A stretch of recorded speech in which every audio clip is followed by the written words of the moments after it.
I'm Joe Day, and last weekend I met a veteran of the Iraq War named Vanessa Molina. It was a combat situation, I guess on numerous occasions, but on a specific one was an IED. My vehicle was hit. And what happened? Well, we didn't lose anybody, thankfully. We did sustain injuries, but we all walked away from it. But it was just a life, changing event. So, did you lose friends there? I did. We had other soldiers that were injured and that were killed. Vanessa Molina was attending a meeting of veterans who, like her, have been found to be afflicted with post-traumatic stress disorder, or PTSD.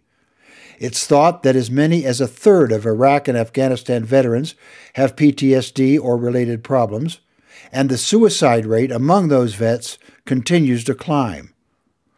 The Albuquerque meeting, organized by the New Mexico Veterans Services Department, was focused on treatment for PTSD by so-called alternative methods: massage, yoga, acupuncture, meditation, and Oriental medicine in general.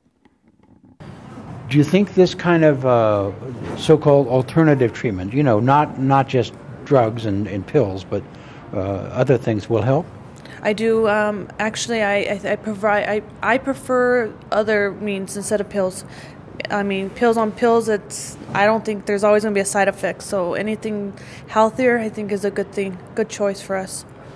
The Secretary of the State Veterans Services Department is Tim Hale, who retired from the Air Force after nearly 30 years as a pilot, including time in combat.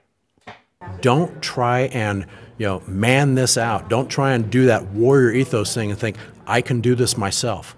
Well, statistically and clinically, we'll prove to anyone who says that, no, this works much better if you do it with a team. Every clinician that I talk to throughout the system now, there's not one that says, we're just going to give them a purple pill and let them go back out the door and, come back in 2 weeks. There is a place for medication. Every one of them recognizes it. You can look at it from the physiological standpoint. We're able to do CAT scans now on the different parts of the brain and see what the stress has done to the different parts of the brain. And some of those can be dealt with a drug treatment. And again, we have a very strong tradition of spirituality, of faith, of a lot of different factors that come into what makes New Mexico New Mexico. And you see that when you start talking about some of the alternative methods of healing. And even the VA is now recognizing in their literature and in their clinical procedures, which the veterans are hearing about today from the VA, that the VA has alternative processes available for the veteran and their families. James, you were in Iraq. Correct. What happened in Iraq that makes you want to come to this meeting? Well, I had other issues, traumas that I experienced out there that I wanted to came up here so I can get some type of assistance and PTSD and other issues that I may help me and my family. You brought your wife and your 2 daughters? Correct. Yes. So it's a family thing for you. Yes, because it affects all of us. My issues affect the whole family altogether.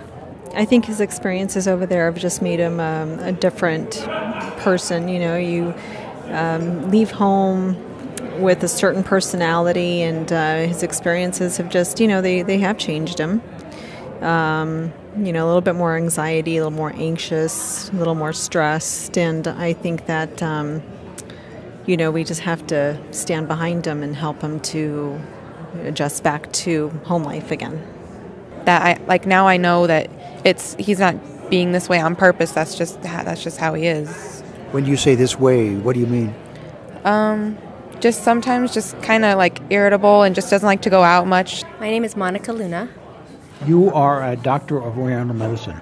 It's an emotional disease, so you need to have that caring. You can't go in under the Western medical model. A pill's not going to cure this. It's going to manage it. And what happens with alternative medicine is we go to the root of the problem. All of us, the massage therapists, the chiropractors, herbalists, and acupuncture, it all goes to the core. My name is Kara Diley.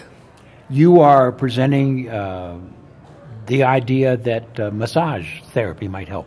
People who have traumatic injuries or who are struggling with a specific ailment like that, that's more of like a mental or behavioral health issue, massage can be really helpful in helping them relax and reduce the stress that goes on in that kind of situation, which is often part of the problem, is that they're in an activated state a lot of times. So it really can kind of bring them down. And what is your name? I'm Dr. Diane Martinez Hirsch. And you are a doctor of Oriental medicine? Yes, sir. Why do you think that Oriental medicine can be of help to people with PTSD? Because it helps balance out the psyche, the emotions, your spirit, and the body. Oriental medicine is an integrative medicine that heals the whole human being. What is your name? John Knudsen. John, you were in the service for 22 years. Yes, sir. Why are you here? As a result of things I did and things I saw and things that were done to me, I've had trouble with PTSD, just readjusting to being a human being, much less a civilian. Primarily, I don't work and play well with others. And it's hard just to be human. Trying to get some idea of what else is available to help me reintegrate a little bit more. Well, the else that's being presented here, as you know, is so-called alternative treatments. Are you open to that? I absolutely am. I've been researching things such as acupuncture and massage and things like that. And I've undergone a few acupuncture treatments, and I'm interested in expanding that and things like that, because I think I see positive results with that. For KSFR News, this is Joe.